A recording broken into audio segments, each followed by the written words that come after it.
I walked in on the sound of my fiancé's laugh, except it wasn't mine he was laughing with. It was my brother's. 1 second I was holding keys, the next the world dropped out, leaving nothing but glass in my throat. I should have screamed, but my body froze, fists shaking, heart ricocheting against ribs that couldn't hold it. He reached for me, bare chest still heaving, and I saw the truth in his eyes. I wasn't the man he wanted anymore. My brother was. The betrayal didn't just slice. It gutted, leaving me raw, breathless, nowhere to go.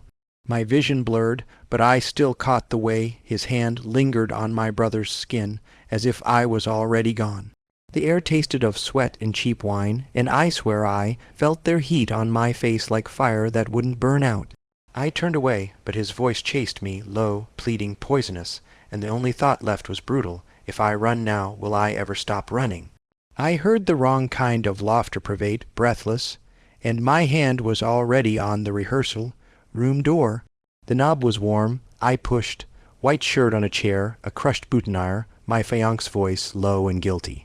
My brother's shoulder blade bare in the mirror, the floor slid out like a trapdoor, my jaw locked eye tasted metal.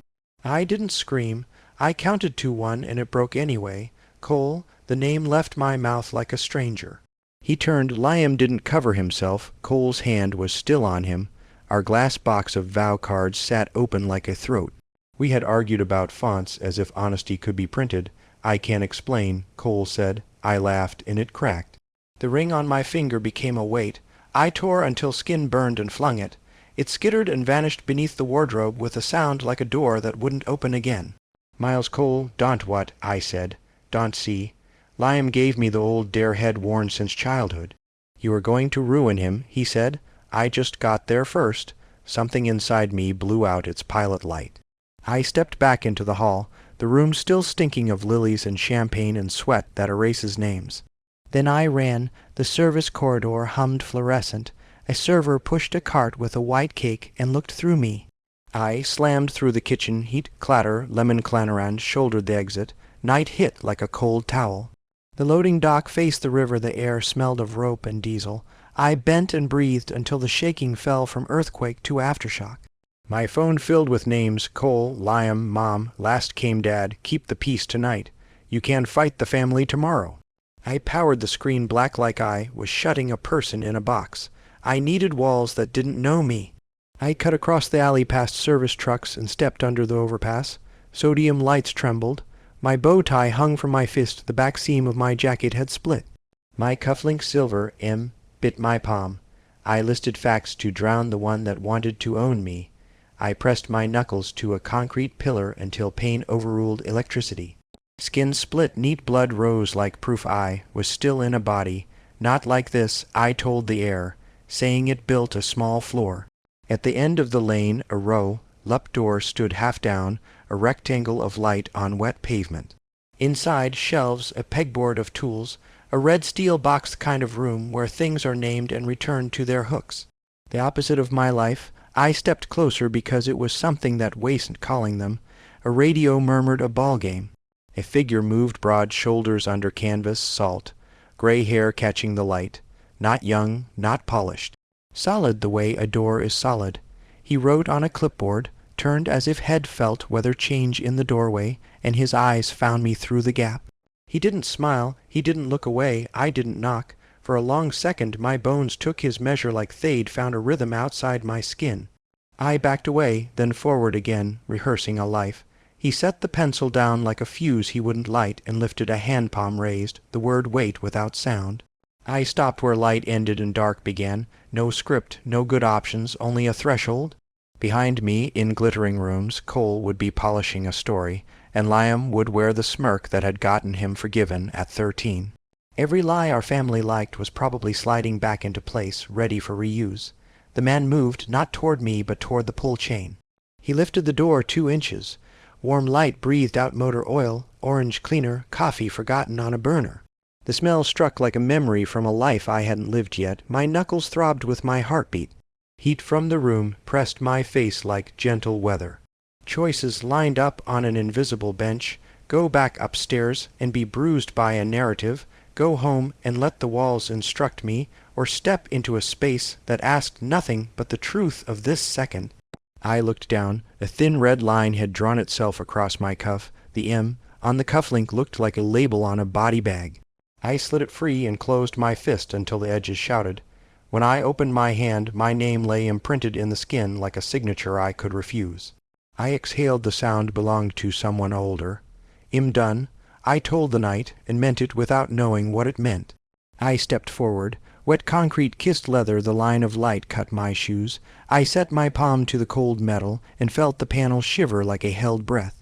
On the other side, he spoke for the first time, voice low and sure, not a question but a rule. If you come in, lock it from the inside.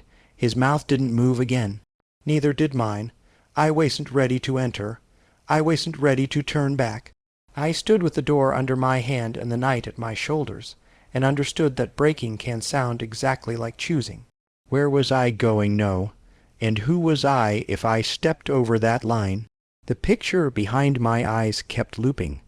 The crushed flower, Cole's gold cuff where my brother's hand should never have been, the glass box of vows yawning like an open mouth. We'd tasted cake samples this week, argued over napkin colors, practiced a first dance in socks. All that choreography had looked like trust. Now it felt like rehearsal for loss. Somewhere upstairs a playlist still spun something bright. I flexed my fingers against the metal, felt the bruise waking in the knuckles, and counted my breaths until they hit the same slow number as the door. The door didn't care. It was only a door. I was still standing. The chain rattled once. He raised the door just high enough for my shoes to clear and waited, palm lifted like a stop sign. I ducked under the smell inside hit oil, dust, citrus cleaner. The door fell the night cut off. If you're coming in, he said, you follow the rules. His voice held like a knot. What rules? He nodded at my hand. You're bleeding, im aware. He passed a folded shop towel without coming closer. The sting steadied me long enough to read the patch, Reeves towing hydraulics, gray at the temples, forearms mapped with old work, a mouth that knew the price of gentleness. He was built to hold. Sinks there, he said. Don't touch your face with that hand. Water ran. Blood spiraled pink, then clear. My reflection in the steel looked like a man who had borrowed his bones. He tossed a small bottle, antiseptic. I caught it badly. Our fingers didn't meet. I wanted them to, and hated that I wanted anything tonight. He stepped in only when he had to, guiding gauze. Keep pressure. His thumb steadied my wrist. My heart made a foolish sound. Name, Miles, the rest. Bennett, fiancé stayed caged. Gabe, no handshake. Blue washed the ceiling slow, like a patrol car idling at the alley mouth. Gabe killed the radio. We stood inside the hum of machines that weren't running. The light drifted away. He breathed out, setting something heavy down. You got somewhere safe, not tonight. I left safety upstairs. Upstairs isn't safety, he said. He opened a mini fridge, slid me a water. Drink, I did. The first swallow hurt. Im not a shelter, he said. I don't keep people. Im not asking you to. He tipped his chin toward a plastic crate. Sit, I sat. He leaned a hip on the bench, arms crossed. What happened? My fiancé and my brother taught me about trust and doors. His jaw tightened. Hospital. I need not to go back where they expect me. That I can give you for an hour, he said. Maybe two. Why, I've seen your face, he said. Different eyes, same break. You collect broken things. I fix what I can, he said. And throw out what will cut me again. Blue skimmed the ceiling again. Voices at the alley mouth. He tapped a button the row. Lup unspooled an inch. Then stopped at a slit of night. Shoes ghosting past. He lowered it. You got anyone whole come looking. My phone thinks so. Turn it off. Put it on the bench. The last preview burned. Keep the peace or don't come home. I turned the glass down. Gabe tossed a folded black t-shirt. Yours is ruined. You keep shirts for strays. I keep shirts for men who spill things. A ghost of a smile gone. I peeled my jacket. The seam tore the rest of the way. A cufflink skittered, stopped against his boot. He turned it once and set it on the bench. Looked like a eulogy. Bathroom's there, he said. Clean up. Lock the door from the inside, always. I washed until the mirror offered a version that could pass. When I opened the door, he was closer, sleeves pushed up, hands braced on the bench. He adjusted the bandage, fingers warm at my wrist for a heartbeat too long. You're still shaking, he said. You're too close. His eyes dropped to my mouth and snapped back. Sit, he said, softer. He dragged a crate within a foot of mine. You hungry, empty. He opened a sandwich, snapped it in half, slid one piece over. Bread, meat, mustard. It tasted like not dying. Rules, he said. No calls. No names you don't offer. If anyone knocks, lock the bathroom. You leave when I say it's smart, not when the loud part of your head gets brave. And if I don't, then you go anyway, he said, but you go without me. The alley come to forks on plates somewhere I waste. What's the price? I asked, for what? For this, shirt, sandwich, chair by the door where he already half faced the world. For keeping me out of a fight I'll lose. You pay by following the rules, he said. His knee brushed mine. When he shifted, the contact lasted less than a thought, and did more work than the cut on my hand, and by not mistaking this for something it isn't. What isn't it? Safe, he said, just not unsafe yet. A knock hit the metal 3 short, 1 long. Bathroom, he mouthed. I moved, the lock clicked. Through the door, you open. Got a drop. Closed, Gabe said. Need to leave it. Tomorrow. Silence retreated. I counted to 20 and opened the door. Gabe hadn't shifted much, but his shoulders held an inch more height. He scanned me. Good, he said. You follow fast. I learn when it hurts. Most do. He handed me a thin blanket. Take the cot. Or lock the bathroom if you're better there. If you wake up and decide to run, don't. Sit until the loud part of your head shuts up. Why do you care if I run? Because running in a circle is still running, he said, and I don't fix circles. He flipped the sign to closed and killed the overheads. He turned the sign to close, seed, the shop eased. I lay on the cot and didn't close my eyes. Gabe sat in the chair by the door, looking not at me but at the place trouble uses. The chair creaked. Gabe, I said into the almost dark, thank you. He didn't answer for a long time. Then, without looking away, keep the rule, he said. Lock it from the inside. I already did. I wasn't talking about the door, he said. I watched his shape until it blurred. Sleep didn't come. My last thought wasn't a plan or a prayer. It was his hand on my wrist, steady like the world could still be taught to hold. I woke to the sound of metal scraping, not harsh measured. Gabe was at the workbench, sleeves rolled up, arms steady, polishing something that looked like it had lived longer than I had. A lamp cast yellow light across his jaw, the kind that makes a man look carved, not born. He didn't glance at me, but he knew I was awake. You didn't sleep, he said. I tried. My voice cracked like cheap glass. He poured hot water into a chipped mug and slid it toward me. No coffee, no tea, just heat. My fingers burned holding it. You're still cold, he said. I'm fine, you're not. His hand brushed mine when he adjusted the mug, skin against skin for half a second ordinary, except nothing about it was. My body flinched like it had been waiting for contact all night. I searched his face. He didn't pull back quickly, neither did I. Blanket slid from my shoulders. He caught it before it hit the floor, knuckles grazing my collarbone as he placed it back. I forgot how to breathe. You're trembling again, he murmured, because you're close. The words slipped out. His jaw tightened. He leaned back like he was reeling in a rope inside his chest.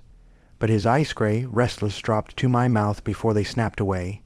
You shouldn't say things like that, he said. Why not? Because I don't forget them. Silence thickened. Oil and rain scented the shop, but beneath it was something warmer. I wanted to move closer to erase the inch between us. Instead, he moved first. He picked up a clean towel, dipped it in water, and pressed it to my cheek. My skin stung where bruises had bloomed. His thumb lingered too long near my jaw. Better? He asked, voice low. Yes, I whispered. When I opened my eyes, his face was closer, so close I could see the scar above his lip, the faint flecks of blue in his gray. His breath brushed my cheek. For a second the world leaned forward, then a knock slammed the bay door, hard, impatient. Gabe straightened, eyes gone to steel. Bathroom, he mouthed. I obeyed, heart pounding. From behind the thin door I heard voices. Shop open, a man asked. Closed, Gabe said. You sure?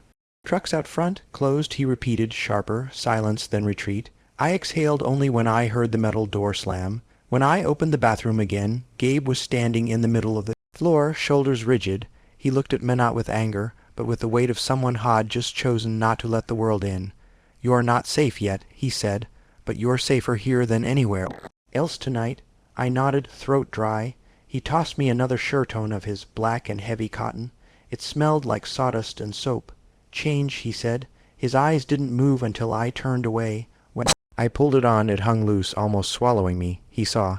His mouth twitched like a smile he refused to give. You'll get used to it, he muttered. The cot creaked as I sat back down. He stayed, standing closer than before, arms crossed like he was holding himself together. His eyes searched mine too long, and my body betrayed me by leaning toward him. Neither of us closed the gap. We didn't need to. The space between us was louder than any kiss. Morning bled in through dirty windows. I sat up on the cot, blanket falling. Gabe hadn't moved, all nightshare angled at the door. Sleeves rolled, clipboard waiting for excuses. You watched me. I watched the door, he said flatly. You happened to be in the way. His tone cut. I folded the blanket too tight, trying to swallow the sting. Your wall. It was slipping out. He continued. Miles Bennett, 33, teacher, brother Liam, fiancé Cole. The names hit harder than fists. You went through my things. I needed to know if trouble followed your name. Strangers don't stumble into my shop bleeding for nothing. You had no right, I snapped. You don't get to play savior while keeping knives behind your back. He leaned on the bench, eyes gray and sharp. I was keeping you alive for a night, that's all, alive. My fiancé with my brother, cops sniffing around, you holding truths I never asked for. That's not alive. I stepped closer, chest nearly against his. That's another lie with oil stains. His jaw flexed for a second, his hand lifted as if to touch me. Instead, it slammed against the bench loud, inches from my ribs. Don't call yourself a stray. Don't put this on me. Then what am I to you? My voice shook. His answer came low, broken, the one I can't walk away from. Even if I should, the air burned. His face was too close, his breath brushed mine. My heart pounded, begging for collision. For 1 second we hovered in a space that was more dangerous than any fight. Then my phone buzzed. Unknown number. A video. Cole's living room. Cole bare-chested. Liam's laugh behind the lens. Miles, come home. He's dangerous. People talk. The screen dimmed, but the poison stayed. Gabe, read my face. They want you back in their script. And you've been writing one too. I shot back. Mechanic rescues runaway. Labels. Him sends him back better packed. He stiffened. That's not what this is. Then say what it is. Silence. His shoulders rose, fell. The room pressed tight. Finally he said, take your things. If you're going to run, do it while the light's good. You're throwing me out. I'm ending something I can't keep safe. That's a rule, too. My throat tightened. I grabbed the black t-shirt head given me, folded it just to feel its weight. Thanks for the cot. For not letting me die in the alley. For pretending a door could hold me together. Miles, he said, and my name in his voice almost broke me. Don't turn this into a promise it never was. It never had a chance, I whispered. Neither did you, he returned, softer, crueler. We stood in wreckage. His hand twitched near my shoulder, then dropped. If you walk out now, he said, don't come back tonight. Is that for me or you? Yes, cold air hit as I pulled the door. I turned once. He was still there, one hand braced on the bench, eyes down like head just broken something he couldn't repair. I waited for a word. It never came, so I left, and told myself I wanted to. The city chewed me up fast. By noon I'd walked no Herbridges, alleys, the waterfront where the air stank of salt and rust. Every step felt like carrying someone else's body. I told myself I didn't need Gabe. Then my knees buckled on a cracked curb, and the pavement answered harder than any truth. When I blinked awake, a flashlight cut across my face, boots scraped. Miles, his voice, gravel certain. I left, I croaked, and I came to get you. No warmth, just fact. His hand pressed my shoulder, grounding me. Then he scooped me up like I weighed nothing. My cheek landed against his jacket soap, sweat, a faint burn of smoke. My body betrayed me by letting go. How did you ask? Alvarez saw you wandering. I told her I owed her pie. The truck door slammed, heat blasted. He drove silent. When the shop swallowed us again, the world steadied. Oil and citrus, locks clicking shut. Sit. He peeled my soaked shirt off. The fabric clung, then surrendered. Warm water, a cloth, circles down my ribs where breath stuttered. You're burning up, he muttered. So are you, I whispered before I could stop myself. His hand froze, cloth hovering. His eyes flicked to Mindstorm behind steel. Then he moved slower, knuckles grazing chest like an accident. He draped a clean shirt over me, but left his palm on my sternum a beat too long, as if checking a heartbeat that didn't belong to him.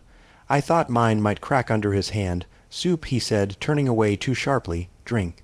Argue with me later. I wanted to tell him I shouldn't have come back. But he cut me off. You didn't. I went and got you. The mug warmed my hands. He guided my grip with both of his. A circuit closed between us, something that felt like safety or the closest counterfeit. Then the pounding came. Hard official workshop. Police, my chest seized. Gabe's eyes locked on mine. He mouthed, bathroom, lock. I obeyed. From behind the thin wall, I heard boots and voices. Report of a man leaving in distress. You seen anyone? No, Gabe said. Calm as weather. You mind if we look? You got a warrant. A beat. We're making sure he's safe. So am I. Paper scraped under the door. A business card. On the back, scrawled in a hand I knew too well. Walk away from him or we ruin you both. The M on the page cut deeper than the bruise on my jaw. The cops left. Silence held like teeth. I unlocked the door. Gabe stood firm, scanning me like damage he wanted to map. I held up the card. His jaw went. Stone, they'll come back, I said. They can try. His eyes didn't leave mine. You can leave. I won't stop you. The shop was small, the world outside smaller. My chest still felt the shape of his palm. Am not leaving, I said. He exhaled like he hadn't meant to. Then keep the rule, he murmured. Lock it from the inside. That night, I lay on the cot staring at the ceiling. The card burned in my pocket. Gabe sat in the chair by the door, shoulders squared, gaze fixed outward. Guarding the shopper maybe me, I should have slept. Instead, I watched the line of his profile in the dim light and thought, some cages don't have locks, they have eyes that won't look away. I didn't sleep. The card in my pocket heated the way shame slow, steady, impossible to ignore. Gabe sat in the chair by the door like a statue that remembered how to breathe. I watched the shape of him until the ceiling blurred. You're too calm, I said at last. I've been through worse. That's not what I asked. He turned, and the look in his eyes was a door I sure I wanted opened. You want the truth? I knew about your brother before you walked in. Everything in me snapped to attention. What? He came here months ago, Gabe said. Asked about cutting a lock. Talked too much. Said your name like it was a leash. Said if anyone saw him for what he was, you'd cover. Because that's what you do. Cover. My jaw locked, so you knew who I was. I knew enough to keep my distance, he said, and I failed. Anger rose fast, bright, clean. You let me sleep here, fed me, touched my wrist like it meant something, while you held that in your back pocket. You weren't ready to hear it. You don't get to decide what I'm ready for. I stood, the cot groaning under the motion. You don't get to map my life on your pegboard and call it help. His hand hit the bench, flat and loud close, not on me. I kept you alive one night, that's it, alive. I laughed hollow, coal with my brother. Cups with my brother's handwriting, and you my voice frayed, you knew. And you let me believe this shop was a clean page. He came closer in 3 slow steps. I lied to keep you breathing. Breathing isn't the same as living. His fist relaxed by inches. Don't make me your next wreck, Miles. Then stop parking in the lane, I said, because the only thing worse than falling was admitting I'd already jumped. We were too close. His breath warmed my cheek. Scar above his lip caught the light, and I hated that I knew it now, could find it in the dark. The space between us hummed like a motor that hadn't decided to stall or roar. Say it, I whispered. I didn't know which truth I was asking for, his or mine. His jaw worked. I want you. The words landed like a wrench thrown through glass. I reached before I could think he met me halfway. The kiss wasn't gentle. It was a collision anger, hunger, a confession with teeth. My knees faltered. His hand caught the back of my neck, then flattened to my spine like he could press me into staying. He ran between us in a line so bright it hurt. He tore back first, breath ragged, eyes wrecked. This is a mistake. Then why did you kiss me back? He flinched. The silence afterward was worse than shouting it had edges. He turned his head like the room had said something he didn't want to hear. Because I don't get to want you, he said. Not with who you are. Not with who I am. I don't even know who you are, I said. It wasn't entirely true. I knew the chair by the door. I knew the way he said rule when he meant mercy. He stepped away, fists closed. Shoulders set. Take your things. You throwing me out.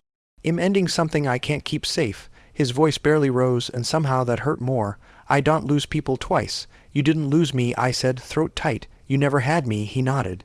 Like he deserved that cut. If you walk now, don't come back tonight. Is that to keep me safe, I asked, or keep you safe? Yes, a sound skated along the outside of the door shoes, maybe, or fear pretending to be weather. Both of us turned toward it. Both of us stood very still.